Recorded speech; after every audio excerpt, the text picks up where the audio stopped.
Okie What's this? dokie. What's your 5-year plan for? My 5-year plan for PlayStation for the Sony Corporation. No. We're just gonna talk about every single Metal Gear Solid game. Sure. Okay. So this was inspired by Nakey Jakey. I'll say, I mean, this is like this list. I can definitely tell it's like very sincerely his list, but he wasn't trying to be pretentious, you know? He was not trying to be pretentious at all. And like the funniest part is that I saw the top 10 first. I didn't realize there was a whole top 20. And the top 10 was like Top 10's MGS. so funny. Yeah, it was MGS2, MGS3, I think some other MGS1, and Yeah. then Last of Us 1, Uncharted 2, Uncharted 4. And then I think the rest was like Bloodborne and exactly the He type of put shit. Heavy Rain on there? Oh, he did. Yeah, he No did. way. Yeah, he did. That's a PJ classic. I was watching PJ play. PJ That was hate playing it last year. mm, It's I'm so funny. I mean, when Heavy Rain came out, I was 15, so you can imagine. Like, I thought it was like the greatest game ever. Yeah. Yeah, When you stopped hating women, then you're like, oh, this game is not good. exactly, exactly. Oh man. Okay, so the list that I came up with, my idea is like, well, I guess let's just get into it. Okay, so top 10 PlayStation games, the intellectual list. PJ was talking about the playground part in Heavy Rain. And she was going up to all the I guess playing with your kid and doing all the stuff on the playground Mhm. equipment and then failing every prompt so that he fucking I like just wipes out remember the legendary ending where you lose both of your children, and then the journalist lady is like, "I want you to give me a child." It's like the first thing she says while you're like mourning your son's death, literally That's at the graveyard. yeah. I fucking hate David Cage. He's David Cage probably actually set back Western what like art gaming in general he's so back. good. The Intellectualist. Yeah. Ooh. Yeah. So this is the criteria for this. Has to have launched first on PlayStation by a significant enough margin. Now, this is kind of a wishy-washy point. I'm thinking like a year-ish. I think that seems fair, right? So, again, Jakey's criterion was has to remain exclusive for the whole generation. But then he didn't stick by that even. Like he put MGS2 on it, so I figured Yeah. this is like this sort of works, right? Or So which he said, oh, that's right, in the generation, and then he put MGS2 because with exactly, the yeah. Xbox port, yeah, and Exactly. I think the PC port also came out in the generation, right? Yeah. I think Oh, he and I even guess Metal Gear Solid 1 as well, technically, because yeah. that also is a PC port. He's Yeah. cooked, and those games aren't even good. That's crazy.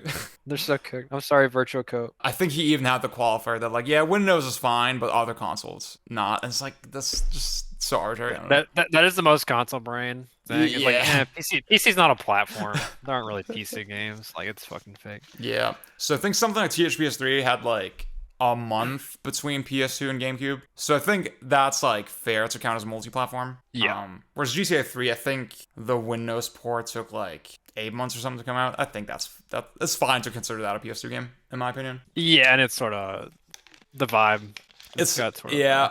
I'm admitting it's a little vibes based, right? But like, I mean, this is not fucking serious analysis. So who cares? yeah, it's like six. I'm looking at it. It's like it's over 6 months. Mm-hmm. I think Windows is May. Yeah. Oh, Okay. for platforms it says PS2 on Wikipedia, and you have to click show to show all the other There you platforms no one go. cares There you about. go. So, yep. It's not cheating if your girl gets with a girl. Console gamers are homophobic. I mean, if I say yeah, go for it. That's not cheating. That's I true. like semi-ironically asked Julia one time, like, would you be upset if I had something with a man? And she was like, yeah.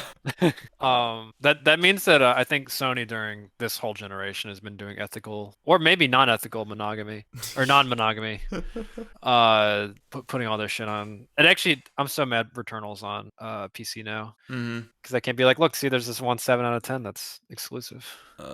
I'll say there's no PS5 games on the list. For what that's worth. It's a tough set. I was trying to think through. Yeah. I mean, Final Fantasy VII Remake probably should be on here, but I like top 10 because top 10 was kind of tight.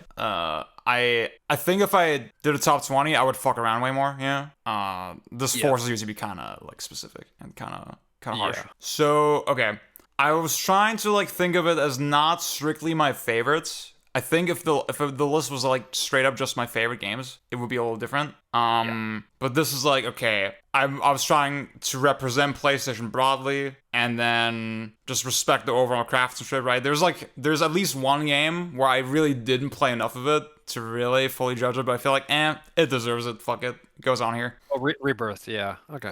Exactly, Rebirth. Now I'll say immediately the two snubs will be VR stuff because I haven't played enough, and Vita games. I've played a bunch of Vita, but like they're all sort of bad. So Yeah, dude. I was like, what's the only one I can think of from Sony? Freedom Wars. No, I was gonna say Gravity Rush. That's Freedom Wars is awful. Freedom Wars is awful. Okay, I was trying to predict you right, and like that's why I said Freedom Wars, but.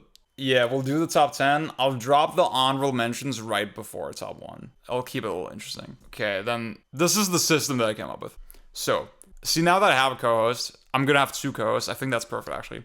I guess, Pang, in the first half, right, what you'll be able to do is at any point you can say, okay, I'm vetoing this one. This game gets booted. I'm putting in something else. Something of your choice, right? And the caveat with that is that obviously you're not going to know what's later in the list. So you might waste your veto on a game that's not actually that offensive, right? What happens if I veto a game that's on the list later? Then I reveal that it was on the list, and then you get to pick something else. Okay. You guys pick another game.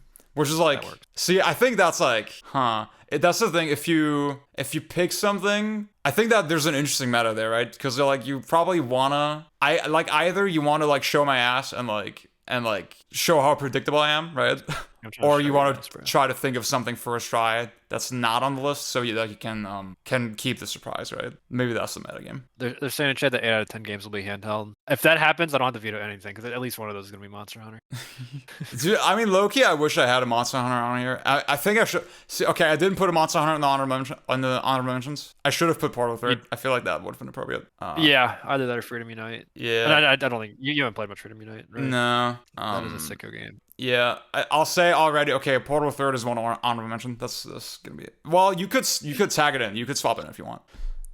That could be. We'll see. I'm looking at because I had my own list, but I probably will put something in from my 5x5, because I had this separate list that was non 5x5 games. Yeah. On top Sony, but I'm not gonna sub in fucking R4. The game's not even really that good. I'll say there's like at least one game that will make you really happy, and at least one game that will make you really upset, I think. Okay. Unfortunately, I won't say too much. Okay, let's get into it. Extra special honorable mention to Boku, because I haven't finished it yet. I feel like it would be on here if I finished it. It was like a game I was constantly thinking about, but with a narrative-driven game like this, not actually knowing the ending, right, and like putting it on the list is like kind of goofy, right? So it is funny. I think I'm just in an awful headspace right now for crit. Yeah. Like I feel like my contributions to the podcast were good, so I'm not like upset or anything. But like in my head, I was sort of like, there's a lot of good stuff with this game. 8 out of 10. I haven't been like, I think because I've been so focused on work, I haven't had time to sort of digest. I can see Which I don't know. I think this actually it is very much ending up like on par with Shenmue for me, which I know is controversial to some of our friends and maybe listeners. But good game though. It is good. Yeah. I would like to put on some music, but I feel like some of the shit that I'm thinking would get me claimed, so I'm not gonna try it. But yeah. Okay. Number 10 is Death Stranding. Fire. Death Stranding, insanely flawed game mechanically. I know I shouldn't invoke his name, but Matthew Matosis, I think his review is pretty accurate. I think I agree with pretty much everything in that review, and he was like much more mixed in the end. However, I think for me what stands out is just that the ideas expressed in it, they still come through so strongly, and especially something like the online elements. Like the actual implementation of it, if you really dig deep, is kind of questionable, right? As Matthew kind of laid out in his video. But then I still remember so many moments where it just hit exactly like it had to. Yeah. I really felt the connection. I really felt connected. Just so many moments where like, okay, I would have cargo land in a running kind of stream of water. And again, this like physics interacting. It's like flowing away from me. I'm running behind it, right? I'm running after it. And then some kind of multiplayer structure would allow me to like actually grab it, right? And that's the type of shit that really made me fall in love with the game. Yeah,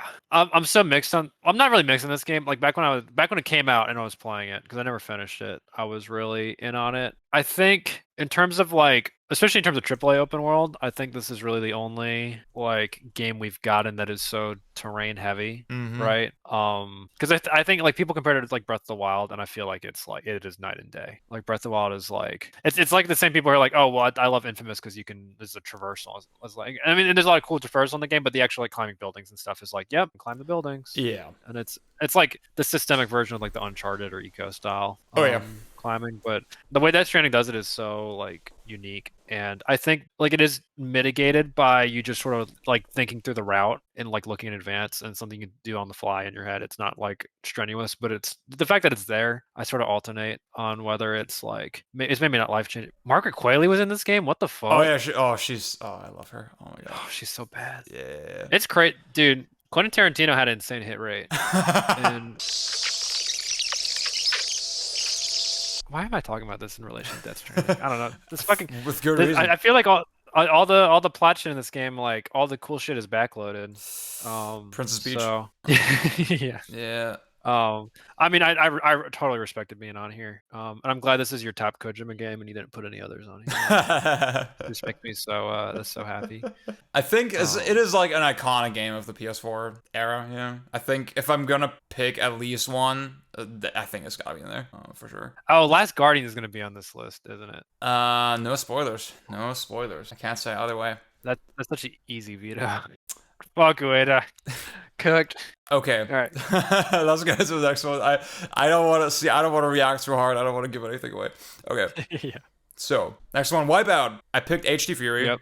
I feel like that's the. Fire. Well, okay.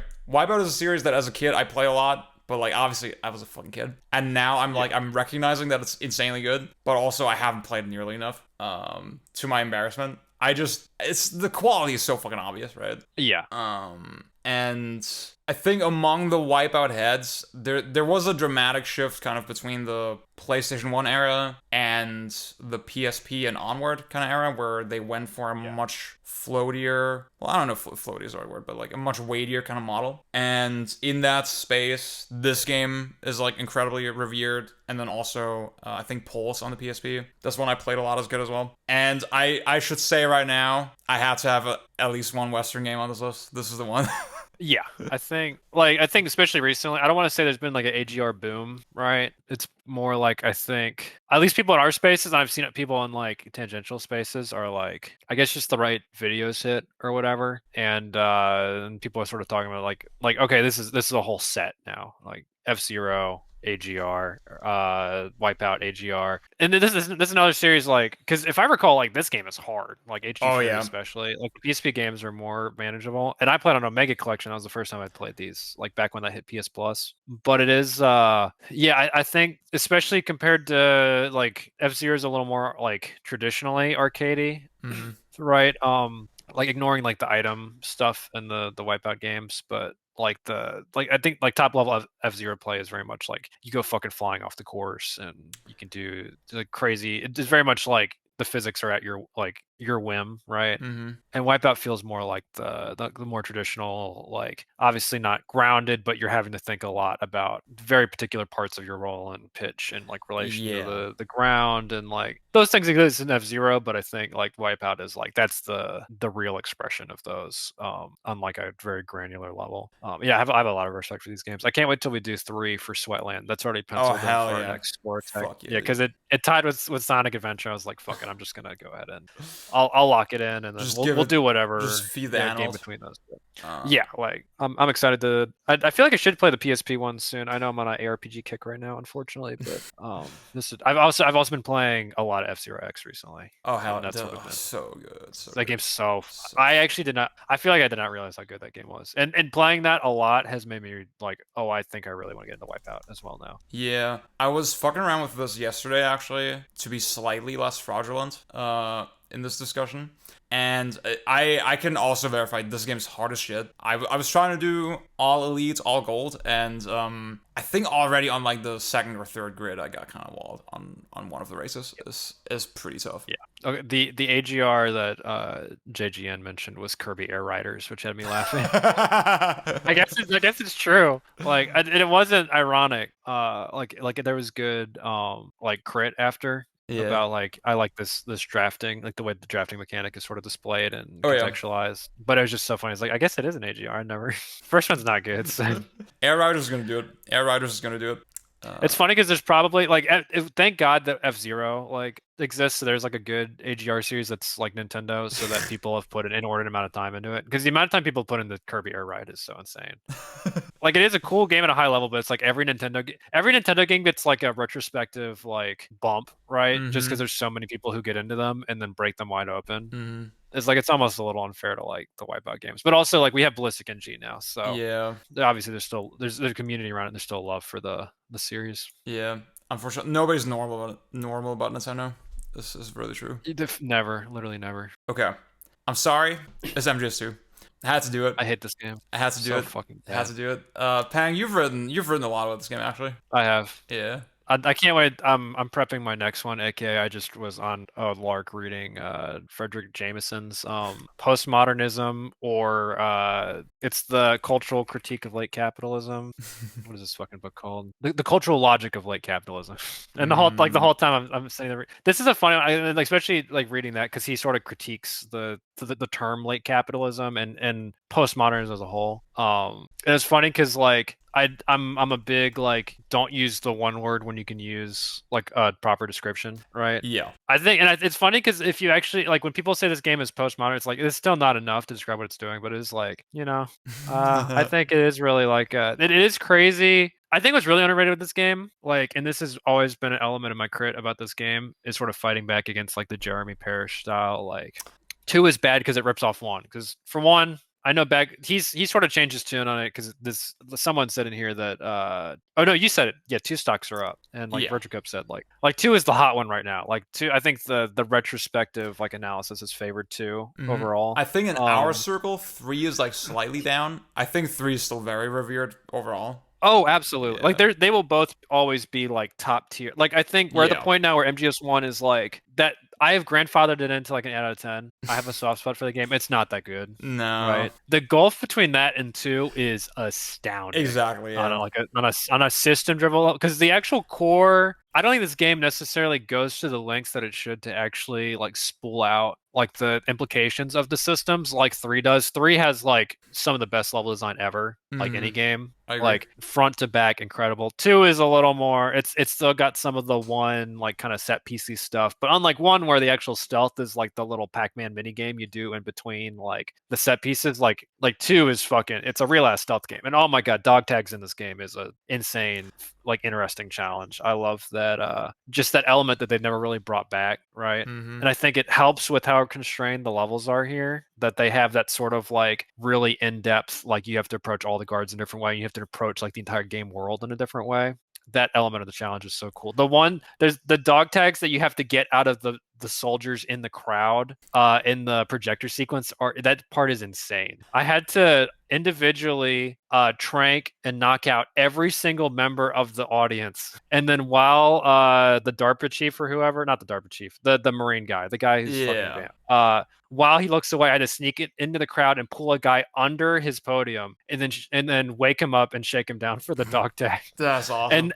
And then trank him again, and then go run around, get all the pictures, and finish them. It's so fucking funny. That's crazy. Oh I still need to do that. I haven't actually done that ever. I did play like it is a couple of the harder difficulties, but yeah, it's an absurd grind. It is because you have to do it in every single difficulty, including easy. Oh wow, okay. And they do change enemy placements per difficulty. Wow, okay. Not significantly, but that's like a little bit of a tangent. I feel like that's something people don't talk about is not enough, and I feel like it's like if I ever write another review of this game, I'm probably gonna harp on that point. It's just like here's something that you probably haven't tried that I think is interesting in this game. But obviously the narrative is incredible, and just the way it plays with the conventions of 1 without being like a ripoff of 1. It does so much new shit compared to 1. Everything it pulls from 1 and it refracts in a weird way. It's not like, oh, we stole the fucking temperature card puzzle straight from Metal Gear 2, like that kind of shit. Like it is really. I have issues with the narrative. I have issues with the gameplay, right? But this is a lock for me. Obviously, I love this game. Definitely, incredible. Definitely. I can definitely think of games where I get the impression that they leech off of a previous game in a sort of lazy way. This is not that, and that's why your point about Jeremy Parish is like that's exactly it, right? Where on a like the game literally cites MGS1, and if you don't really get it, you might fall for like the red herring and like analyze it on the surface level way, and then miss how much richer it is and how much it actually evolved under the hood. And yeah, my main issue with the game is sort of just the conveyance of the narrative, that it's not. I mean, it's not a very original take, right? Just the density of code calls, of PowerPoint. There's something in me that wants to say, okay, there has to be like a slightly more imaginative way to convey that, right? But at the same time, it doesn't take away from the richness of the ideas. So I can't really knock it for that. It's and like, because I read books too, right? Yeah. And I feel like in most cases, like if I had to like read a visual novel, like the last couple I even tried Fata Morgana. I was gonna do a bit where I just silently read the whole thing and then reviewed it. I just couldn't I was so fucking bored. So bad, dude. Like I feel like the fact that for one, this has an incredible game interspersed between the visual novel segments. It's like this is the original like. I guess Baldur's Sky wasn't that long after, or whichever the one that's like the crazy DMC mech game that's also just a 100-hour shitty visual novel. This is like the best version of that. I think if you look at that lens, now there's also like like the whole Fat Man and the whatever the name of the guy with the cane who's been faking his limb. Oh, that is just stupid. Oh, yeah. Like and Otacon being like cucking his dad. That shit is. I think we forget how to say this. It almost like makes no sense. Like it doesn't not make sense, but it's like sort of like, where did this come from? Yeah. Also, the person who's asking, I was HD collection. I played a lot of on PS3. I played a lot of HD collection. It was very solid. It's funny. I've never played the original version of this game, I don't think. Whereas I have, like, I'm not as big of a fan of 3, and I have actually played Snake Eater like a couple years. Well, last time I played 3 was on Snake Eater, like on a PS2 with the awful frame rate, with the awesome fixed camera. Yeah, God, that game. Hype for Delta. Okay. Yeah, dude, I am. They're anti-AI. They manually splice to their. Dude, that shit is insanity. This. Oh my god. That's so funny. Let's not get into it. Okay, Pang, this one's gonna make you upset. It's R4. It's like, it's definitely the baby enjoyers racing game kind of. It's a very forgiving handling model, very immediately pick up and play. I think what grabs me with this one just so much is that when I talk to you all about it, the way I almost described it is like it feels like it has an almost cinematic kind of pacing to it, where all the opponent racers are sort of spaced out in this like clearly kind of semi-scripted way, and you're just slowly inch closer to them. And it gives you, for a racing game, it gives you this very unique sense of like a very linear, like continuous escalating challenge. And that along obviously with the presentation, it's a banger. I don't know. Yeah, I feel bad because it's like I need to put more time into it. I did put it on my list though. Like, oh wow, I might. Yeah, okay. Was it on your? Yeah, I think the one that you posted in my replies, right? Yeah. Yeah, this is not a 5x5. Yeah. Like game for me. I think probably not for me. I've always I've reflexively hated this game for so long. Yeah. Right, because I just don't. It's tough because the Sega games are better. It's not made by Sega. Unfair. Yeah, like. The Sega handling models are actually like next level. Yeah. The like Ridge Racer is very like, I think also I hit it on Ridge Racer for a long time because I'm now of the opinion that the PS1 ports of 1 and I guess Revolution, because I've never played 2 arcade, so I don't know, but they're not. I think they're not that good. They sort of fuck up the drift. And I guess I need to play the version that they redid that came with R4. That was like Ridge Racer. I fucked around with that. Because when I played arcade Ridge Racer, like I haven't played the arcade archives version, but when I played like the like in an arcade one day, at MagFest, I played it, and I was like, this game's awesome. Like it just feels like R4. It's like, oh, it just took them till like R4. Maybe Rage Racer. I haven't played Rage Racer. It just took them that long to actually get the handling model right on PS1, and it is sort of incredible. It's still like. I feel like this is like the perfect one where it's like they just sort of nail like a very simple drift handling model. What it is just you sort of like tap like they pull off the gas. You blip the throttle basically, right? Yeah. And the amount of granularity in there is like, I feel like in this one, in the old PS1 games, it feels bad. It feels very stiff. And this one's like, oh, you can really like, and the handling models for each are very different. Now, I do think like 5 probably is just as good, if not better, I was about really conflicted. a lot of this. I haven't played it. I really have not played in a 5. I was playing 5 It's recently. so fucking good, dude. It's so good. But the part of R4 that really made me appreciate was the extra, like the alien stages. Mm, Like the extra trial, I think it's called in the game, where you chase the spaceship, mm. and those are really tight. And I was like, oh, okay, I'm really having to see the lines and measure out my turns and think about drifts and like, because the campaigns are sort of slop. Like, Yeah. and I think 5 vibes probably is a little up for me compared to 4. But I mean, God, who's gonna say the 4 soundtrack is bad? It's still incredible. Yeah. Like, so yeah, I'm unfortunately in favor of it. Hopefully 6 is something I could veto. I might just not veto anything, and I'm just gonna put in my own little honorable mention. I think you might. I think I think at this point, I think the more concentric stuff is in the second half. So That's awesome. like the more pan concentric stuff. Because wherever you like, I was hoping the Ueda game would be down here and I could veto it. Yeah. But I doubt that's gonna happen. I'm so sorry. He, if you have time, you can he stay did on for a veto it. little bit. But yeah. Yeah, I'll stay on however long. I'll just Okay. chip in. Okay. I did want to say Virtual Coop says we should just view Ridge Racer and Sega Racers as different things, but I don't expect everyone to do that. I think to me they are direct competitors. They were at the top of their like sort of class for arcade racers at the time, and they are both like, we have very unrealistic handling models that are also like nuanced and well managed and at least somewhat like related to real life. Which for Sega it's also harder because AM2 and AM3, for instance, have such different design characteristics, right? Like the way they have completely different unrealistic handling models. I'm sort of like they definitely like sort of like they have their own styles for each, but I feel like I don't know. My new like crack conspiracy is that the Sega Nintendo like console wars are it's like a fake it's like a fake thing pushed by the government or whatever to hide from the real battle, which is Sega versus Namco in arcades is the actual like mechanical like throwdown of the 90s, like band for band, like constantly going between each other, like at the height of their powers. That's my real. Nintendo wasn't doing shit. Nintendo was fucking slopping their way to the entire Ridge 90s. Racer, Like, Virtua Fighter, Ace Combat. Like we Yeah. do have a lot of analogs between the companies. Yeah. Damn. They're I think really like Namco, like I think won out in the long run, but Sega quality wise definitely won out. Yeah. And whoever asked, my favorite is Sega Rally, probably, which is AM3. It's not AM2, but I love it. I've been playing Outrunners recently. I love that one. Outrun 2 is godlike. Hell yeah. Daytona's godlike. Turn Car is cool. I need to get back to that one. Ryan finally got a clear on Turn Car, but good fucking games. Yeah, I'll say real fast. R5, love the handling. It's very sharp. It's the AI is much more aggressive. Like in terms of just the core racing, as a like just straight up racer, I would say it's stronger than R4. Vibes are also immaculate. I think the thing that just really lets it down is the launch PS2 syndrome. It's such a small game kind of compared to R4. I feel like I think the thing about R4 is that it's such a holistically great package, and R5 has so much repetition and like such a dearth of tracks kind of in comparison. Yeah. And that's why I would give the slight edge to R4, but like it's really, really close.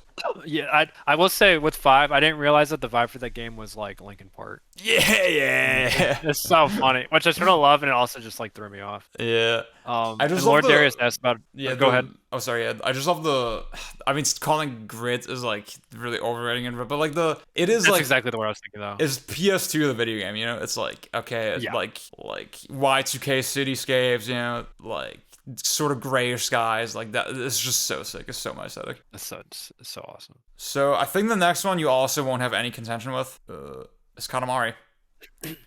Yep. Now, big shout out to the Wheel of Katamari box art. This is like, to me, this is the greatest box art of all time. I just have to mention it. It's so sick. Yeah. It's just, I mean, just the fact with like how it ties into the meta narrative of the game as well. It's like, it makes me love humanity. Yeah, and like, but Damashi for me gets the edge because like it's a little less gimmicky. It has that sense of escalation. Obviously, wildly fucking original concept. Too much ink's been spilled with this game. I don't know. I can say like that's original. I think you can play it it's the perfect like sort of blend between you can play it as an as a exciting kind of experience, but then also get sweaty at it if you want to. I actually don't know many people who do that, who play it that way, but I feel like I could see myself going back to it now with that mindset and then get a lot out of it. My impression is that these are very like rigid routing kind of games. Mm-hmm. I don't want to I don't want to speak out of turn because I haven't really delved into like basically like I don't know if there's actual fixed cycles that you could like capture everything. Like if like okay, if I show up here at this exact time, then this cycle will be, and so this like rotating object will be in the spot and you just grab it, like that kind of. But just in terms of like the concept, right? Like the whole okay, you have this open space and then you hit this you try to get like up to this particular size or this particular like count or whatever. Mm-hmm. And then oh okay, now you have a wider space that's open and sort of like the scale grows. Like that concept on its own is fucking genius. Mm-hmm. And then what none of the imitators have that Katamari nails is that the physics of the ball change depending on how and like where you pick up the objects and how they like sort of change your shape. And that is oh my god, like so fucking good. It It cooks is so hard. unreal. I was trying to like really figure out how did they do the collision system because like it's so unbelievably like convincing, especially for the hardware. And like I just keep thinking, damn, they really could make a new Katamari and like really expand on that. Yeah, and I guess they are now. Like, Yeah, but that's the thing. It looks like kind of more of the same. It doesn't, from what I saw. yeah, I got like Monkey Ball Banana Rumble vibes from it. It's Exactly. Like, okay, Yeah. yeah. I'm glad they're making another one. Like Yeah. I am not as down as other people on the Katamari post. It's not Takahashi, is it? It is. Takahashi? Kyo Takahashi.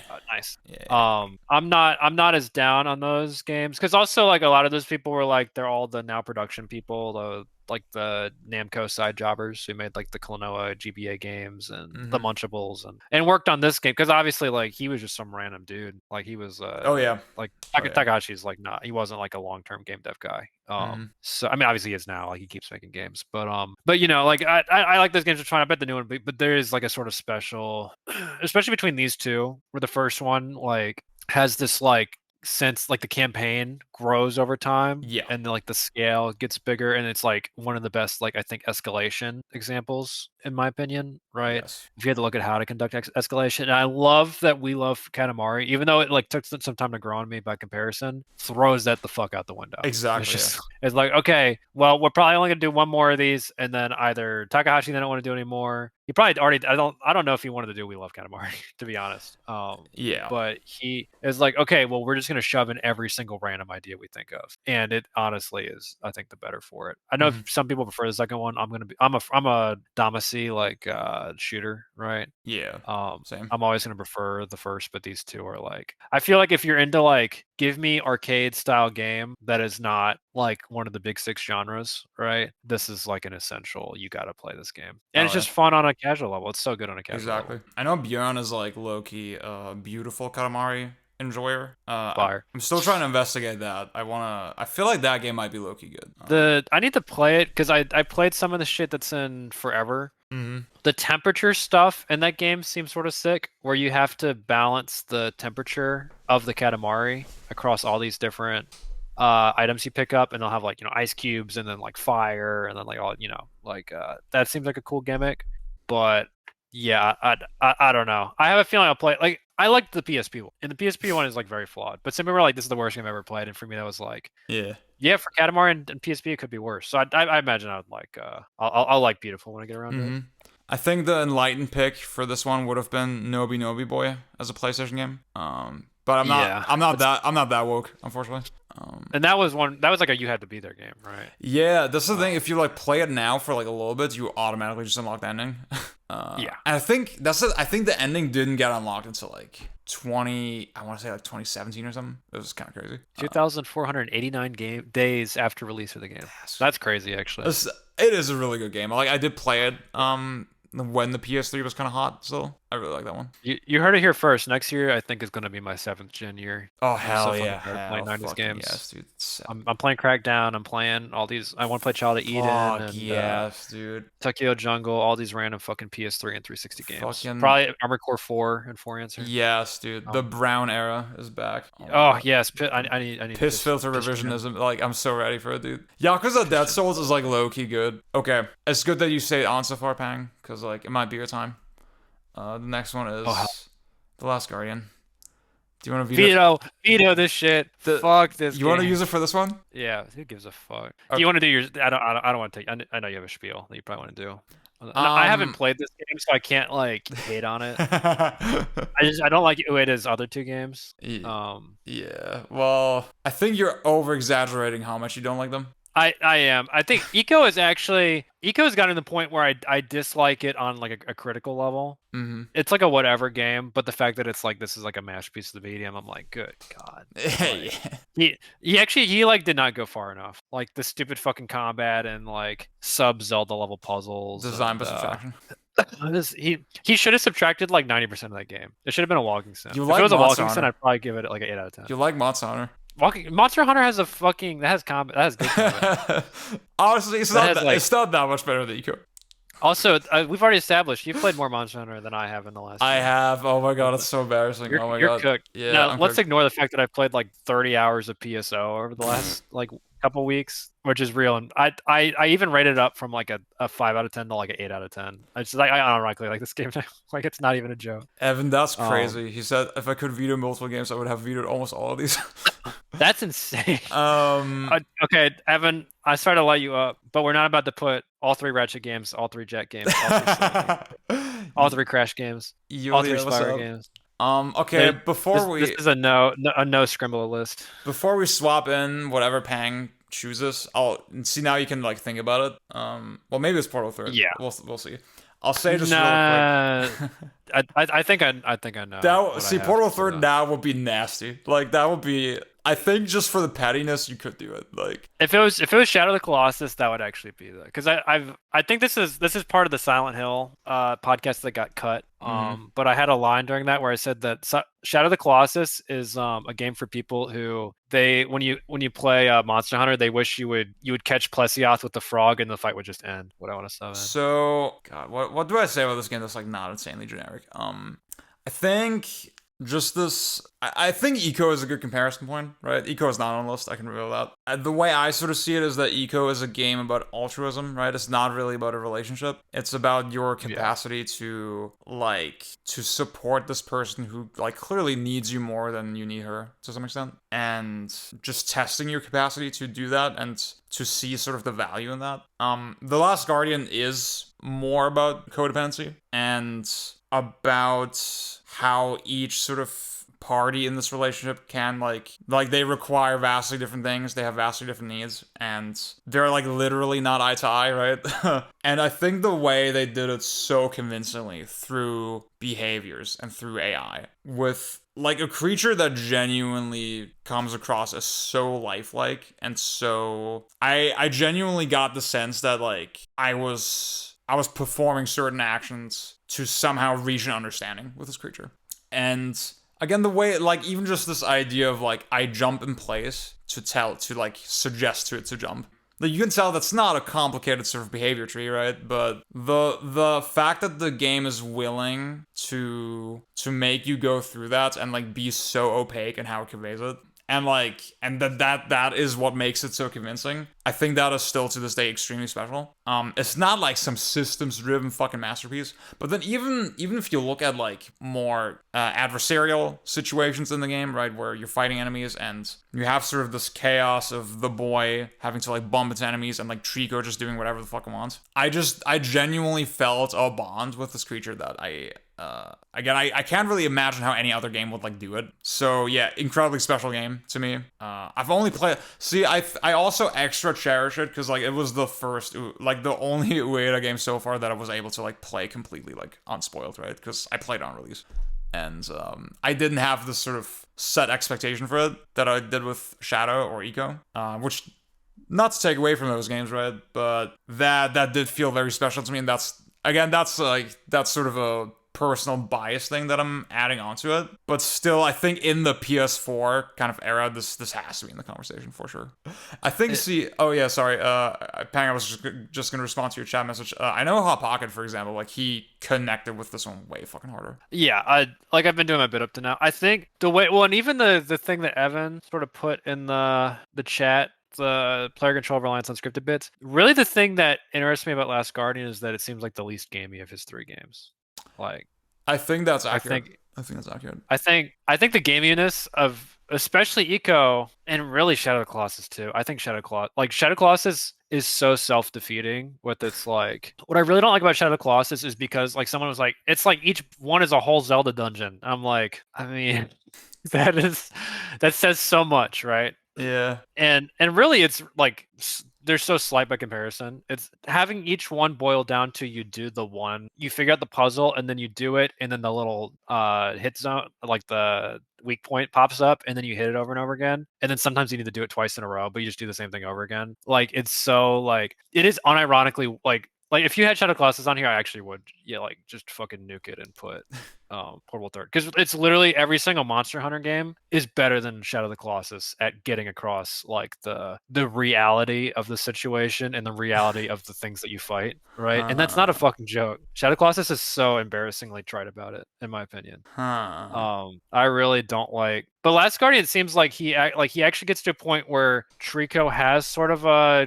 quote unquote emergent like there will be moments that you have that aren't necessarily scripted that feel sort of like conveying the life of the creature, right? And then also because it seems like it's sort of like on rails and you sort of just going through the game and it really gives time to just focus on the relationship, right? Mm-hmm. Whereas Eco and Shadow Colossus just really turned me off. See, okay, I will say after joking about Scrimlow, I'm a little worried that if I veto this, I won't be able to it looks like Bombman's or Renee's gonna come in for the second half. You could stay on. I guess I can just go in and veto it. You can stay on. I might as well. Yeah, this went about quicker than I thought. Yeah. I'll hang, but I'm worried that if I veto this, I can't veto Jack 2 later. Well, there might be something else you want to veto. This is agony. This is agony for me. let me go. I'll veto. We'll keep to the original plan. Let me veto this one. That's crazy. Okay. Wow. And then Renee can choose his veto for the second half. Okay. And I'll just sit and chill. Evan, I did look. I had to check. I was like, wait a second. Ziad has Jack 2 at a 9 out of 10 on backlog, which is fucking insane. Now he does also have Symphony of the Night at a 9 out of 10. I know that shit ain't on it. Do I still? Oh my god, no! I need to delete that right now. Oh my god. Where am I on? I think I still have an 8. Symphony of the Night is like I will always sort of 8. like that game and respect it, but it is a that was definitely like I think I've said it before. Watching the bunny hop on that video like changed my brain a little bit. I was like, oh, this game's actually bad. I don't need to just like base my opinion on other people's scores. I've played Jack 2 recently, like 5 years ago, I think. 3 years ago, I don't know. Okay, what's the veto for? What's the swap in for Last Guardian? Anubis. Okay, it's not on the list actually. Yep, I didn't think you would have it. That's why. I felt like it would. There's easily like there's a timeline very very close to ours where Anubis is like a top 10 game for you, no question, hands down. Like, yeah, because like I don't think Portable Third would ever be like a top 10 for you. I do like this game a lot. It was in the honorable mentions. Nice. Okay. But it didn't. Okay. Quite, Fire. I haven't played enough to for it to quite make the cut. Okay, I'll put you and Renee on a call. Give me 1 second.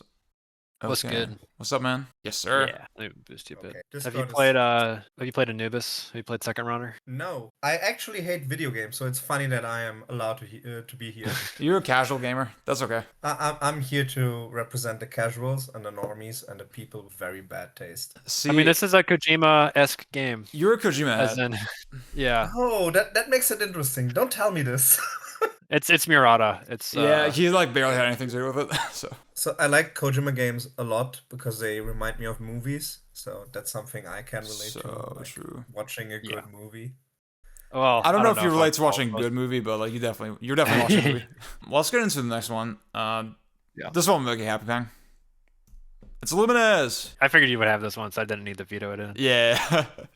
Godlike. See, okay, I'm glad that you have that kind of trust in me, that kind of faith in me. Yeah.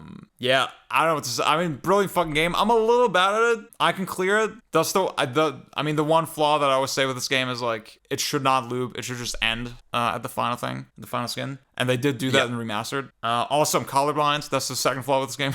Yeah. But other than that, like, brilliant gimmick. Pang, I really like the way you conveyed it in your review as well, that like Mizuguchi's games they're musical, but they're not rhythmic. Yeah. And that the music has like a very clear sort of sort of grasp around how you play the game, right? And it's like it's both dictates the cadence and ironically the rhythm of how you go through each stage, but then becomes at the same time this like very evocative kind of experience. And then the combo system is like I wouldn't say, I think most people agree, like overall maybe not quite as rich as something like TGM, right? But very rich combo system, very rich scoring game. And I think in that framework of like, okay, I'm setting myself a top limit to score in, that's the ideal setting for the game. It's like saying that it's like, well, the reason I don't like Infinite Jest is it's not like influential and as dense as the Bible. Yeah. Although I will agree, I think I don't want to go as far as saying remastered is the like definitive way to play this game. I like playing both. I like switching between them, but remastered's combo, and I think in Lumines 2, even though it's like a worse game holistically, they sort of fixed the combo system, and I think that's the sort of the one issue with this version. And what's sort of nice about playing the later version is that they did continue to tune the system a bit over time and add in new concepts. This is another series I need to play more of because there's the licenses in the Vita one look insane. They got like LCD sound system and shit. Oh yeah. Which is sort of sick, but the ones in is the like Mondo Grosso and all like the this is the most iconic. Yeah, oh my god. Just every single I think there's only like 4 or 5 licensed songs, and then it's like I forget the name. I wrote about it in when I redid my review recently, but yeah, I think this is just really this is easily my second favorite like falling block puzzler after Tetris, like which is I think saying something. This is I think one of the most interesting like action puzzle games you can play. I had another. Oh yeah, the Vita one originally was supposed to be all Daft Punk, and I think they wanted to make like all new music for it. That makes so much sense with LCD sound system. I think they had some of the other like what is that one, Electronic Symphony? Yeah. That's a very like I could totally see that. I should grab that game. See, Amra is saying in chat, Luminous play space is too big, boring. So like that's I sort of what I was playing. If you're playing it for survival, you're kind of playing it wrong because like there are ways to trivialize that, but then you're totally ignoring what's actually interesting about the game. So it's wide, but like not that tall. That is like a real like now. Okay, y'all wouldn't like you wouldn't hear stuff like this if for one people who've too old this game. Like I'm not saying you need the 2 olds yet because it also is very annoying to do that because it's so fucking long. It like takes over 2 hours. Yeah, and I'm colorblind, right? So yeah, exactly. I have such a fucking handicap with this game, so this is very frustrating. Really, like the survival issue of this game is that they don't scale up the drop time quickly enough. But also, it's like you can just get around that. I know it's annoying when freaking arcade heads say this, but it's just like play for score. And when playing for score, it actually like the time bounding on it is extremely like tight, and then the wide play space is like, oh my god, this becomes something very, very like difficult to deal with, and like it's a lot about eye placement and sort of like where you're like what part of the stack you're concentrating on. It's very it's very particular in that regard. So I love that it has a wide play field. I think that's such a interesting like take on it. By the way, I don't know this game at all. You would love this game. So I don't really have any objections or opinions about this, but I do appreciate that you went and picked a PSP game for the list. I was gonna ask you about that. Yeah, this is the one PSP game. You're like kind of a PSP head, right? No, but I watched House MD a lot. Dr. House used to play the PSP when he was born. Oh yeah. Yep. See, Kevin Spacey in House of Cards is a Vita head, and it makes perfect sense because it is like a console for like incest perverts. Okay. So I'm curious what y'all think of the top 3. This one might be, given like some of the previous discussions, might be a little contentious. I don't know. Next one is Demon's Souls. Turn my shit up. What do y'all think? That is an interesting pick. Yeah. So, I mean, this one, I think I'll be the first person to say that it's maybe the Demon Souls stocks are a little too high right now. They're a little Yeah. What's the word? It's a little overvalued. Yeah. Yeah.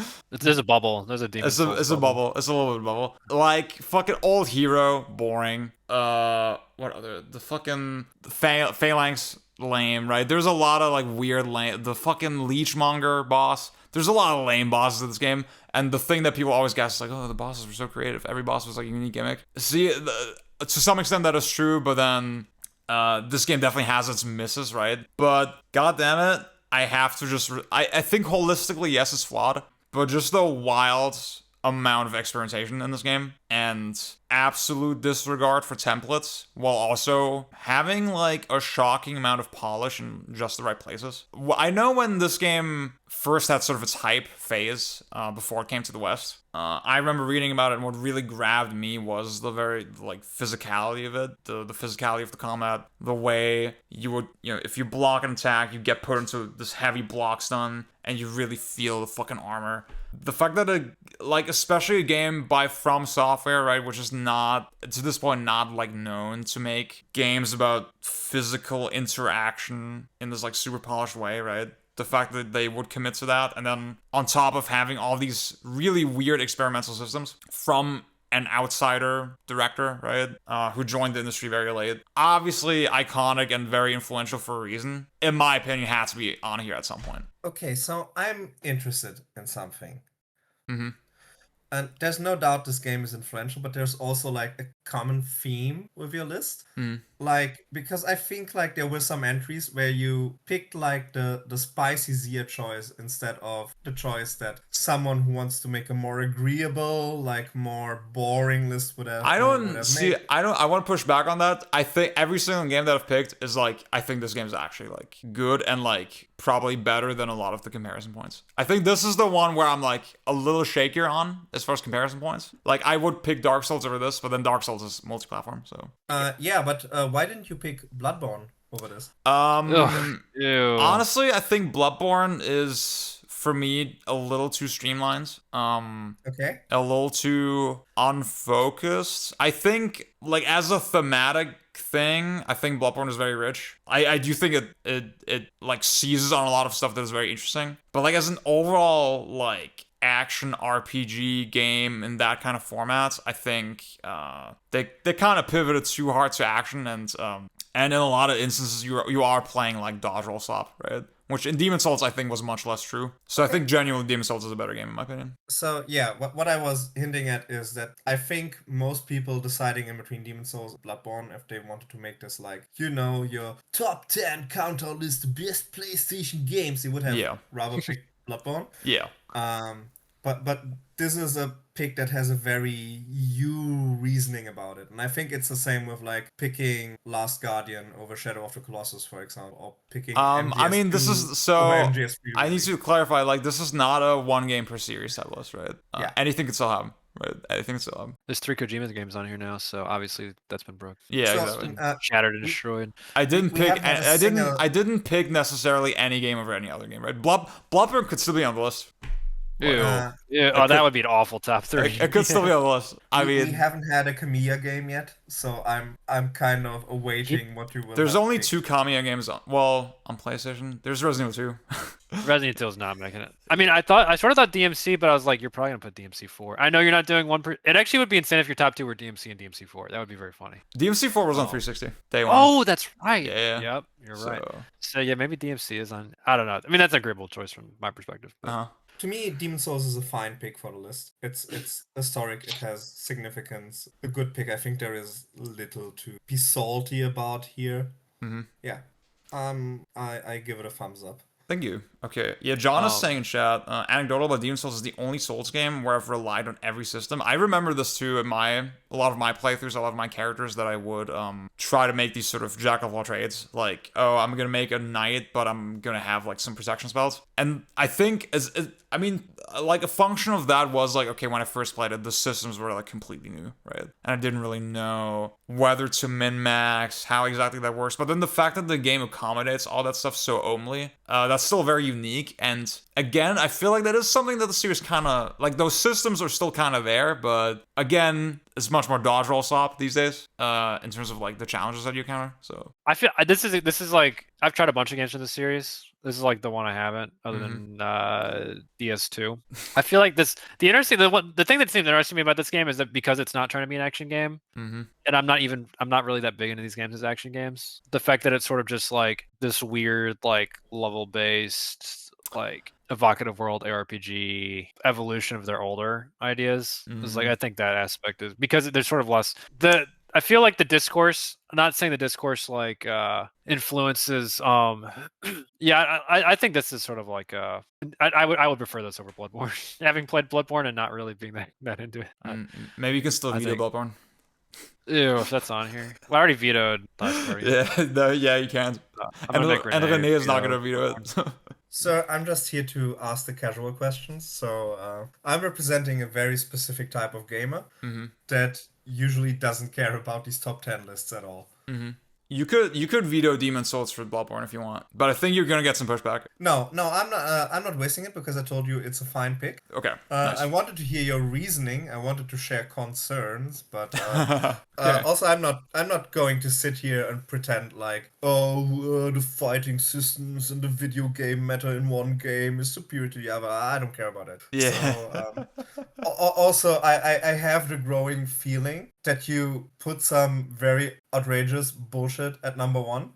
I don't think I did. I don't think I did. I am not wasting this on a fine pick. I don't think I did. So, okay. Last thing I'll say, low-key arcade pilled. That's the last thing I'll say. Okay. Honk shoe. Okay, number 2. It's time. Turn my shit up. DFC. Okay, yep. Yeah. I mean, this one's obvious, right? Fucking classic. Dude, you can make this game look like DMC5 already. You didn't need DMC5. Like, fucking Vortex is one of the greatest action game moves of all time. Fucking the enemy design, DMD mode. It's just the sickest game. It's just the sickest fucking game. Like, I think this is one that's, I think the CAG players, they want to be like the center of the universe. I wouldn't say this game is like as influential as DMC3 overall, probably. Which is kind of ironic, right? Because like this is arguably the first one, and it's somehow less influential than DMC3.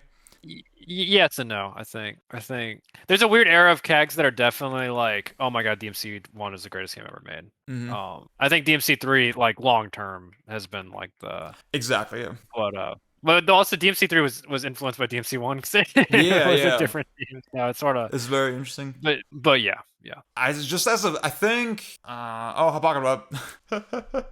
Hot Pocket, I agree with you. Yeah. We need I guess God Hand could be number one. Now that I think about it. So it could be. Mikami fans, it could be. hold on. It could be. Again, I think for me, this game is just in the perfect sweet spot of like, okay, there's the magical word expression, right? There's a little bit of the flexing, that little bit of I can overextend and show my personality in the game a little bit, but then the game pushes back pretty hard, and it's still pretty constrained. It still has that very classic arcade flavor, and you can sort of see a lot of Kamiya's. Like, Kamiya is not shy about his like gaming influences, and he's like he very proudly displays that he just likes video games, and he's not like pretentious about that. That's something I find very refreshing about him. And again, you have a lot of situations in this game that expect like pretty specific things, but then still exist in a pretty rich framework of like mechanics that interact, that have pretty dense relationships. And then I guess, again, the last part that a lot of people cite about this game is, okay, the fact that it started as a Resident Evil was kind of a surprising benefit to its long-term appeal, because few CAGs, I think even to this day, can like boast so much like visual variety and so much just kind of polish in their environments. I think that really adds to this to this game's like sense of momentum, and oh my god, I just want to play through the whole thing in one go. And that's something that I really care about for sure. Evan said in chat, perfect balance of freeform expression and still like very deliberate challenge. And I like when I reviewed DMC3, I was very much like, there's this weird contradiction here between like puzzle CAG and it being the first like crazy combo CAG. And it is really, I think, this is synthesis because they hadn't invented like the crazy combo stuff, but it is still like way more open than every single other like system from around this time. Yeah, like especially compared to like stuff like say Nightmare Creatures, which I think is like an underrated like early progenitor of this genre. But then also that game is like you can touch of death like anything in that game because the combo system's like way too wide open. And having a system however he stumbled upon this is sort of insane. There's no it doesn't make any fucking sense to me how they this is such a cosmic leap from every single PS1 action game to DMC1. It's not even fucking close. Such a great game. Vaughn says my grandma had 200 hours of Nightmare Creatures. That's awesome. That's awesome. That's so fucking sick. Okay. If Kami actually played Rising Zane, that's awesome. He should have made DMC1 tank controls, but he was a little pussy. Yeah. So he sort of ruined. He couldn't quite do it. He couldn't quite do it. See, that's why Mikami like brought it back with God Hand. Speaking of my number one pick, no. First we go to honorable mentions that I've actually played. So these are not number one. And by the way, I'm not vetoing Devil May Cry either. I think that's obvious. Like, what the hell do I have to say about it? So just wanted to make that clear. Nice. Yeah. Vice City on this list is crazy. You gave that like a 7. I did. Well, I thought actually maybe give it 8. I think I did give it an 8. Yeah, I did give it an 8. So these are games. See, Vice City, I would sort of consider for its status, but like it's not that. It's not like top 10 level, right? Of course not. Yeah. And see, I think all these games have like a bunch of different reasons. Like I think something like KH2 could be like top 10 level, but like didn't feel like it. Anubis definitely probably is top 10 material. I just it's easily on my top 10. Yeah. No question. Yeah, haven't played the harder difficulties enough. Similar kind of with God Hand. With God Hand, I do think the game is just a little long. It has like a bit of bloat. Yeah. But obviously very fucking rich game. I fucking put Persona 4 on here because like I'm not saying it's that good, but like something about it feels very PlayStation to me. I would have vetoed that instantly. Yeah. If you had put it on a regular list. That's what I mean. I would never really seriously consider it. Hot Pockets is number one. Better be Uncharted 1. That game's so good. That's awesome. So fire. So my next section is like, okay, honor mentions that are probably good, but I haven't really played. Just a couple I want to throw in there. Gradius 5, Treasure, obviously, the GOATs. I think GT4 is like one I really want to play. That one seems really good. Okay, guys, can y'all guess what the fuck are these picks? Huh? What the? I don't know. Fucking awful RPGs. I was like, yeah, I was like, it only just popped on my screen. I was like sort of going through like iconic PS2 games, right, or iconic PlayStation games, and like these seems to just sort of charming to me. I think I was activating my charitable Ziad, you know. Like if you got into Final Fantasy 12, I would leave Bird Gang. I'd be like, this is actually a JRPG server. It's not a fucking joke anymore. That's the thing. I mean, I did attempt to play Zodiac Age and it did not stick. So we're still good for now. Yeah. I think I would expect you to have Vagrant Story on your list before Final Fantasy 12. That's awesome. Okay, can y'all guess what the number one is? Oh, sorry. I have no clue. One thing I'm surprised by, because I don't think it will be your number one. Yeah. But I would have expected you to at least consider Castlevania as a honorable mention. Symphony of the Night. I'm like, I mean, I still like the game, but like, it's definitely slop. I've definitely cooled on it over the years. All right. Yeah.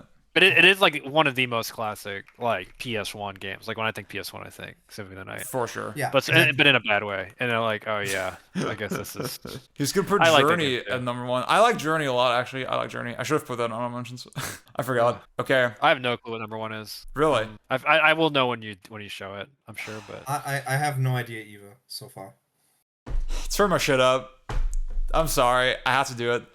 Are y'all leaving the call? I haven't seen it yet. Oh, you haven't seen it? No fucking come on! Oh, this game sucks dick, dude. Okay, here's the thing, right? Why? The thing is, when you gave the spiel earlier, the whole time I was like anxious. The whole time I was anxious. I was like, I need to think of a good defense, because like honestly, you're correct. I do think That's See, insane. I think you could make the argument that The Last Guardian is better. I need to search my feelings a little more. Obviously, if I had more prep time, I would have like played every single game on here again, blah blah blah. Okay, here's the thing. God, I don't know if I have a thing. See, it's crazy that like I have to like defend Shadow of the Colossus, which is like one of the most like widely revered games ever, right? I think, again, what you said, Pang, about... I would agree with you that the Colossi definitely don't feel like creatures. They don't feel like living, breathing, like, entities. But somehow, like, my thematic conception of the game doesn't really, like, hinge on that. I think... Oh, God, I feel like I had a really good take, like, a couple days ago when I thought about it. I guess the thing that really compels me, right, on a thematic level is, like, the fact that we have this character on this, like, clearly doomed quest from the very start. And, so like close-minded in his like apparent grief that kind of all consideration for the world around him disappears. And I do think you see that, I don't know if I should spoil it, right, but you do see that with like some of the later twists in the game that is an important element of it. I don't know. What do y'all think? Let me gather my thoughts. And like, I'll let y'all talk for a second. I'll let you go first. Oh my god, I already did it. Okay. You did. Yeah. Okay, I mean, wait. I'm just that like... shit's. So you said that shit's epic. I'm sorry. That shit's fuck. That like, does that not feel cool when you first do it? Can we just not enjoy that? As when you first do it, and then like the second 2 times I had to do it, I was like, God. The second 2 times, I still felt like, oh my god, I can't. I want to do it more. Like, I need to see it again. It's tough with this game because it's like, I think what like part of what really upsets me about this game is that they actually have a complete like interesting like climbing, like jumping on between stuff, the fluid free form, like the one with the big sword you run, not the first one.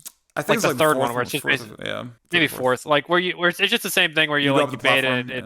Yeah, and then there's like there was a weak spot on his torso, and like sort of figuring out how to get over there felt very organic. I was like, okay, I'm seeing the vision. And then there's just so many stupid fucking puzzle bosses. It's like the one that's under the sand, and then you do the one thing, and then he flips over and you hit it. And there's the one that's like you're in the big tower and the giraffe in the park. I remember that one was like very unintuitive for me when I first played it. Oh fuck, which is the giraffe?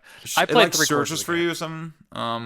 See, I guess for yes. I remember this one. Yeah, and is this the one where you have to knock it over somehow by like going underneath or right in the entrance? Oh no, you can just... I'm looking at the walkthrough for... Yeah. The Colossus looks in the like in like the little hut or whatever, like the little mound, and then you can just run up behind it and walk. And I think if it had... This is gonna sound evil and hideous. Like, imagine if the bosses were like Mr. Freeze from Arkham City. And like there were a bunch of different ways you could approach them, and then you couldn't just do the same thing over and over again. That would actually like bring it up to like such a higher level for me, right? I think that's fair. I think because I'm not super compelled by like the open world aspect of it. Not in the sense of like, why did it need to be open world? Like that's sort of like very boring surface level criticism. Because I get what it's trying to do with the emptiness and like sort of like the dead, like there's both like this life to it, but also is like strangely dead. Dead gets deader.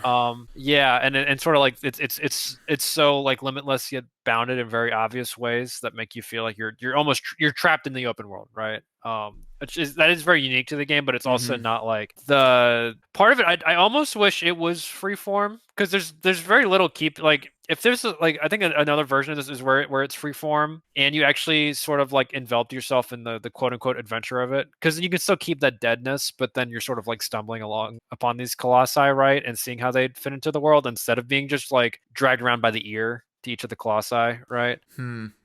See, the way I think I'd prefer the way you said that earlier about being trapped in this world. That's something I couldn't really articulate before, but that honestly, that is such a big part of what hits about it for me. Yeah, the fact that I feel like I want to go to every inch in this world, but then when I do, I have this like sense of anxiety and like disappointment, you know. And like, I haven't played a game that does that, and like that still hasn't gone away from me. Like I can still pick it up now, and the emotion is still so strong. Yeah.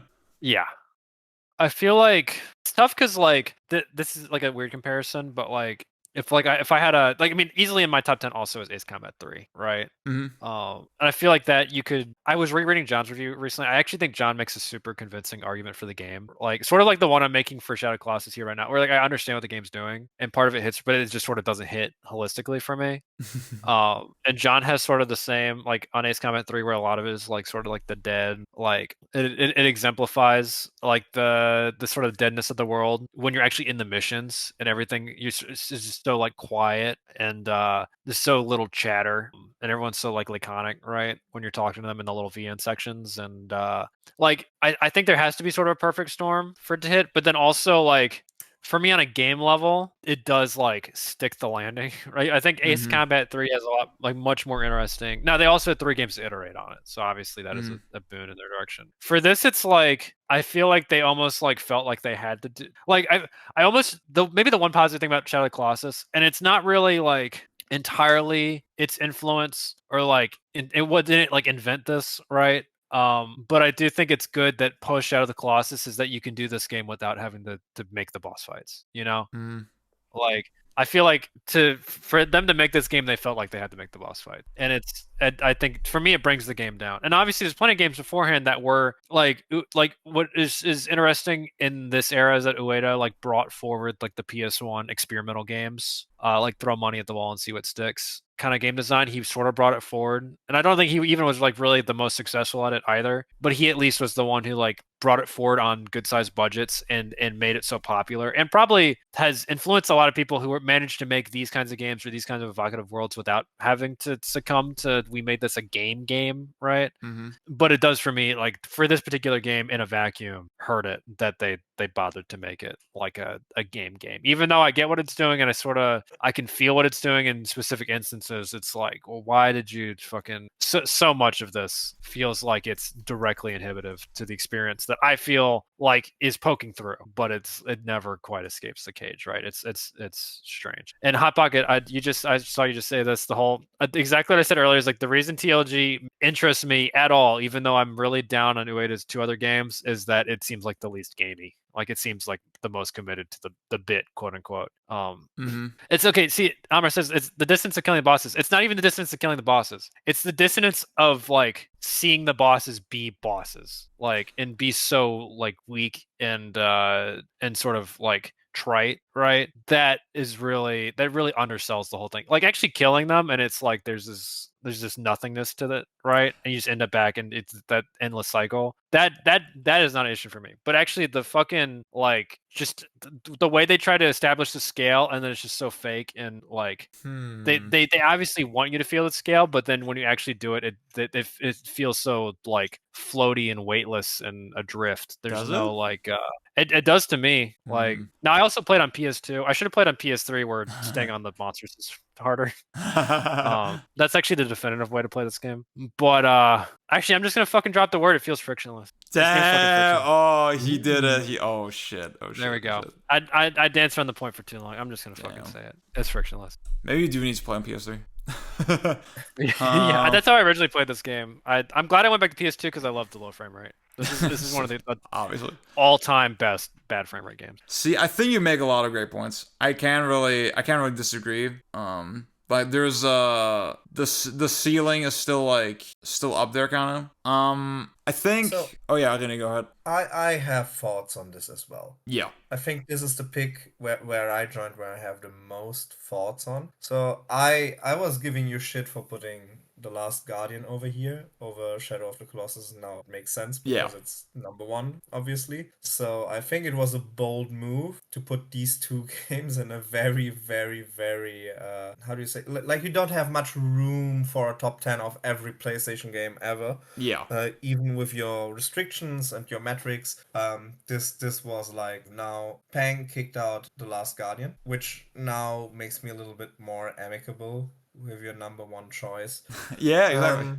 But still, Pang also made a lot of good points here. And I think what is interesting about Shadow of the Colossus is when you talk about this game, you rather talk about the less gamey parts than the actual game part. I was gonna say something about that, but like, I'll let you go ahead. So, I mean, the world is empty. You get to do this. You are repeating your cycles over and over and over again. And sometimes you get a puzzle, sometimes you get a boss game, but it's also not the parts that really stick with you. Now, Peng is saying he's the Christopher Nolan of our time in the chat. I'm shitposting that. No, I'm going to go further because I think go for it. Shadow of the Colossus is the gaming equivalent of a Lars von Trier film. Huh. As in, you get 2 hours of just vibes and very, very little to hold on to. And then in the last 5 minutes, you get a cheap twist and it tells you it was all worth it. Oh my god.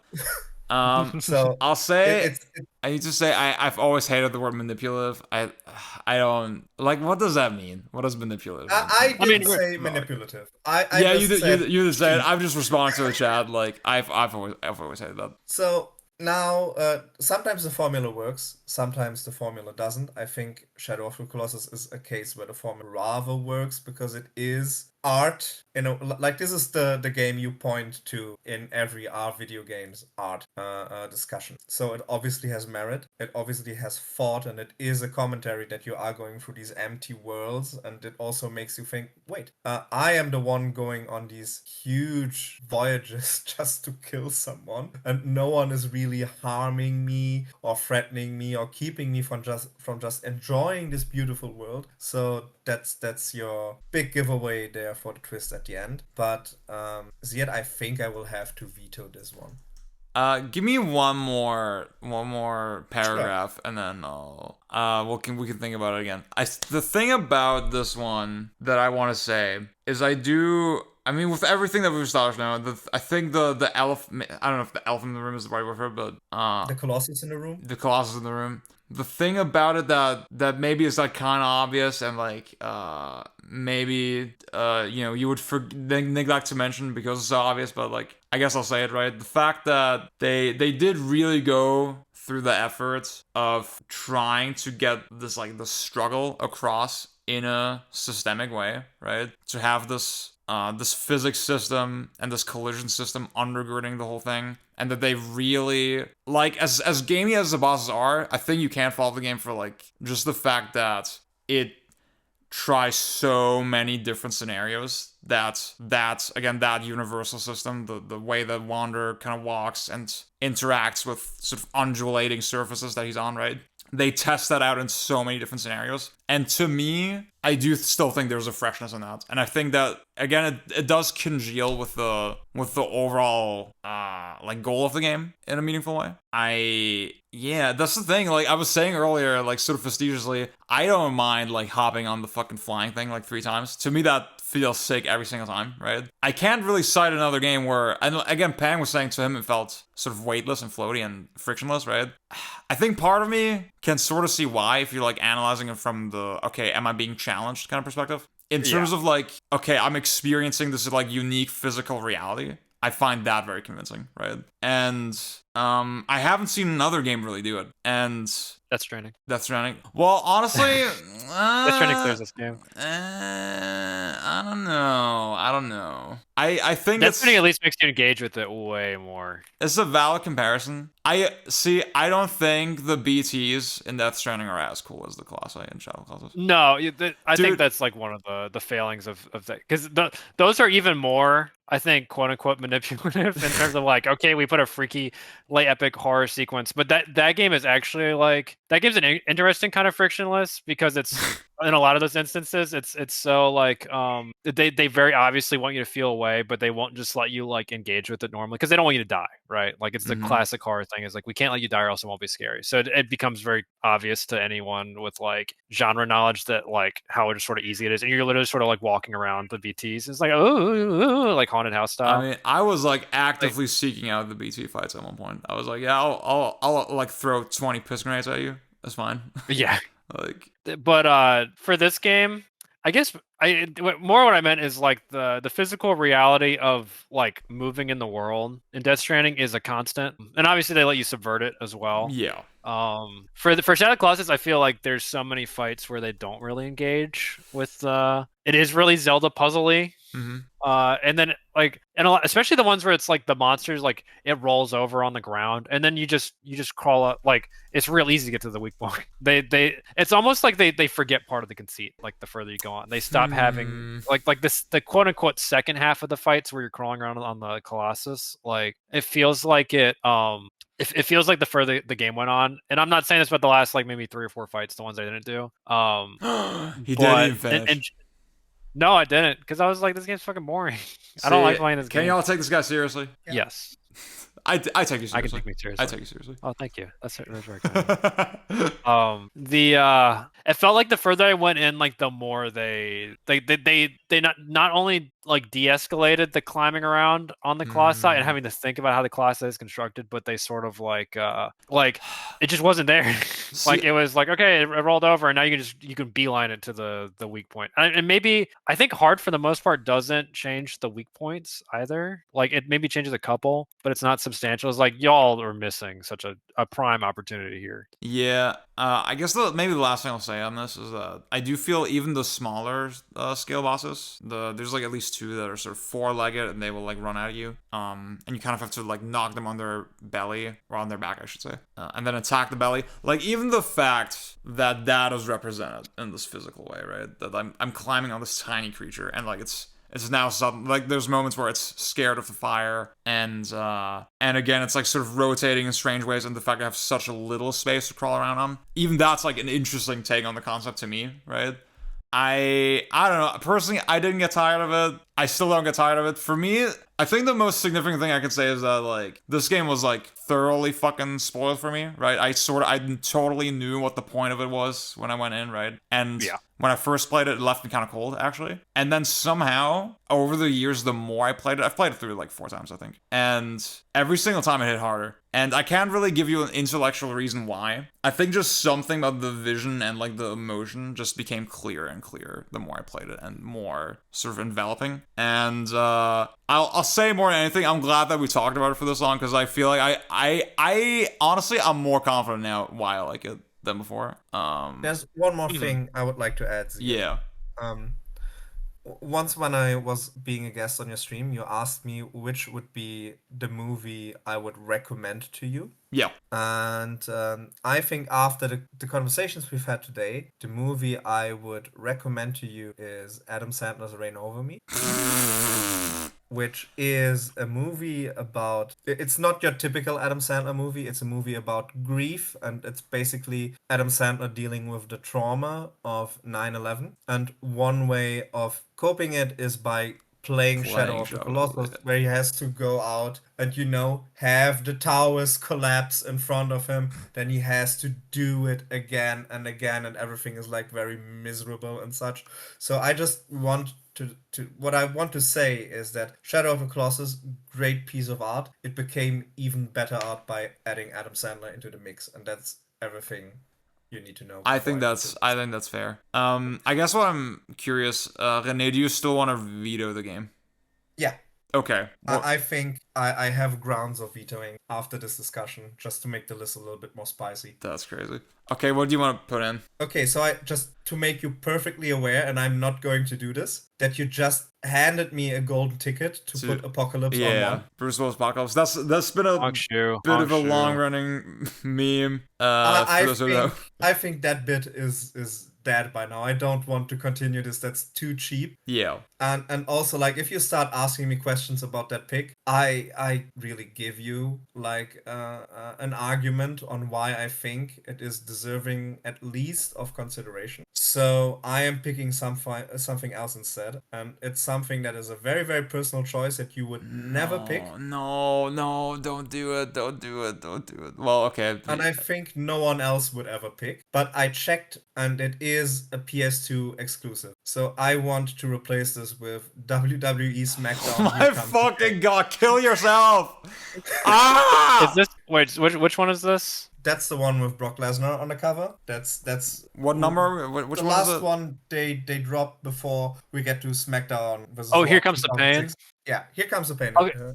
Yeah. Ukes is good. I like Ukes. my god, dude, what the fuck? You're See, okay, like this is the good version of like the bouncer. Like Ukes is the actual good. Yeah, they were cooking. I love Ukes. You've never played this on Pang. Don't even lie. No, fuck no. I played the Berserk game of that. With SmackDown versus Raw and further. And it is a very, very unique game and one I keep coming back to. God, why did what I is do this? interesting about what is interesting about this game is that you have no this is not in and everyone has to deal. Oh my god, I'm so fucking mad, dude. I'm so fucking mad. Oh my god. Okay, this is not. I mean, I know that there wasn't really a mechanical case to be made here. Well, I mean, I think there is one to be made here. Let me rephrase. It's just that, like, Renee, I don't know if you want to do it, but I am interested in. I want to play this and then the AccuCorp Sin Sophia games, the No Mercy and like the WCW games. What about they were Yakuza Black Panther? Isn't that also those are that's AccuCorp. That's Sin Sophia. Had their own take on 3D combat that sort of not fell off, but it sort of like fell to the wayside. And of course, now we're in the post DMC era, the CAG era.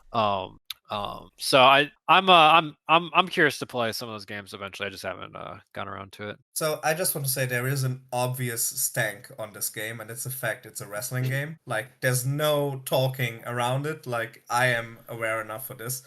I just think I have played a lot of wrestling games in regards to your gaming experience, and also like I think this is where they start fading out like the more arcadey elements that you had like in No Mercy and such. So it's still there. No, you got an interesting list now. Like people will look at this and say, "Oh wow, I would never in a million years." They will laugh at it for 1 second and be like, "Okay, that's stupid." Like it's not that you need to play it. Do I? You get much more gameplay out of this than out of Shadow of the Colossus. That's not true. Okay, let me give the overall wrestling game like my unfounded take is that we don't get a lot of 3D combat games that are like, because we get like stance based, like we everyone loves talking about like stance based like fighting games and like fucking Neo or whatever, but like having that be sort of like a synergistic thing between you and your partner where it's like a hold based system. Oh my god, that transforms. I think there's mechanical meat on that bone. We're not doing this. We're not doing this, dude. I mean, is the argument that it's the best PlayStation 2 game? It is one of the PlayStation 2 games I replay the most often. So by that metric, I need to like. There's something you said about God. I need to invent like time travel and like not destroy this game, but just have it on the GameCube as well. Like just so convince them to make a GameCube port, and then we can avoid this whole situation. I'm sort of surprised as a PS2 only, to be honest. Yeah. I was gonna say, the other thing that's like unparalleled in these games is like it is underrated. Like these games are extremely like systemic might be too strong of a word, but they aren't so incredibly scenario driven like, you know, like a lot of single player action games, which is like a major weakness of that style, right? And of like the Kamiya style that like sort of presaged it. Like he doesn't have like a lot of like Kami in general doesn't have a lot of confidence in like the combat he creates and the systems he creates. Like he's mostly undermining his like subordinates, right? But like a lot of these sports games, it's like if you do a season mode, it's just gonna cook up the whole thing on the fly. It's like, okay, here's especially like, you know, NFL 2K, if you I'm gonna draft through, everyone gets a whole fresh team and it's just gonna throw you in a season. And then you're just playing the damn game. Like there's no like, oh, we put it in this particular like QTE or whatever. Like, oh, there's this point where something like crazy is gonna happen and blah blah. It's like, nope, you're just playing the game. Like it's completely like organic. It doesn't have this stupid fucking like, oh, here's the part where you fight this particular boss once in the game and he has this QT he does halfway through, blah blah blah. It's like just stupid fucking shit like that. These are like structurally superior games to most of the stuff that gets glazed on these lists, right? Like you like Monster Hunter. Monster Hunter is exactly like that. It's just like, here's a space, here's a monster. We just placed one in, bam, go for it. Okay. It's totally fresh every single time. They got it. Monster Hunter is sort of a sports game if you think about it. Like hunting is a sport, right? Yeah, it is. Yeah, like I'm so fed up right now. I'm so angry. I'm so upset. Okay, this is what you get because we didn't actually talk about Anubis at all. We just said, yep, it's good, and then oh my god. Okay, guys, I gotta put my rice in the fridge. Thank you to my two co-hosts. This was no problem. This was something. That's good. This was some. You had two experts on to discuss. I really did. Your Sony pony boring list. Getting Ueda, you get WW. I think it's an adequate. Before you hop off, I want to really quickly see if there's any whatever. I want to shout out a couple games that weren't on here. Yeah. Let's see. Ape Escape. Ugh. So I saw people saying Yakuza 2, boring choice, fake choice. Person who obviously got their opinions from Twitter and/or backlogged. Of the gaming bit. Yakuza 6 is the actual choice here. I'm going with that. I think in the top 20, that's maybe fair. Silent Hill 2 is not on this. That's insane. Oh, Yeah, you know I what? don't think Why did I not put it in honorable mentions? Yeah, you're right. Literally, like any of the first three are like, and Silent Hill 4 is like that's another great combat game that you sort of just true. left up. No, okay, but sincerely, I don't know why I didn't put 2 and 3 on the fucking honorable mentions. That was a big. I think I just goofed that. Yeah. Actually, there wasn't any Resident Evil, was there? I know you're a Resident Evil hater. I'm a Resident Evil hater now. I was mentioning earlier. I played Remake all day today, and I bumped it down to a 7 in my head. Yeah, I did see that. I didn't want to shout out. Oh, I had Resogun on my list. Good game. That's a great. I know. I think Nex Machina is better after having played Nex Machina recently. Yeah. It's on PC as well. So. I had the one Vita game I had was Ys 8. That I know people don't like that fucking game. I mean, people love that game, but like people in our circle don't like that game. Yeah. 2DX obviously that's sort of a cheat because it's arcade, but it was on PS2 hardware for most of it. I think. I guess I could give a shout out to Tekken 3 as well. Yep. Just to have Tekken represented. Yeah. I guess that's also PlayStation hardware. So like, you could make the argument. I think it's. I feel like I had some other. You got Klonoa. Got I think most of the other ones. I didn't. The part of my issues I was making mine was like I don't really have that many like Sony exclusives because I have so many Sega games. So obviously most of them are not. And then all my old shit is Nintendo games. So it's like obviously that's not all. So that's why again my approach was like, okay, I'm trying to pick the like iconic important games and not specifically my favorites maybe. Yeah. That's like why you put Shadow Colossus at the top. You're like you don't like this game. I don't. No, I was lying the whole time. It's not that good. Yeah. Exactly. Okay. No, sincerely, I think it was a good discussion that we had. I think it was. I have one more question. I think we extracted something good. Yeah. What's up? We know your bias towards the genre, but if you would have to have picked a classic JR list, which one would you have gone with? I mean, I put Persona 4 in the honorable mentions, right? Oh, fuck you. But like, I think Persona 4, I'm too unsure about. I think it probably has not held up well, like realistically speaking. So honestly, it hasn't aged well. It hasn't aged well. It has not aged well. The homophobia hasn't aged well. Yes, it hasn't aged well. So fucking true. Dude, maybe I'm a basic bitch. Like maybe it's FF7. I don't know. Like I can't think of anything else. I was gonna say it's such an easy, because that's the one I would go with too. But I'm also like, it is a good game. It's a great game because I never finished Xenogears. I never played Saga Frontier. All the other ones. I never finished Tactics. Like I guess the question is, does KH2 count?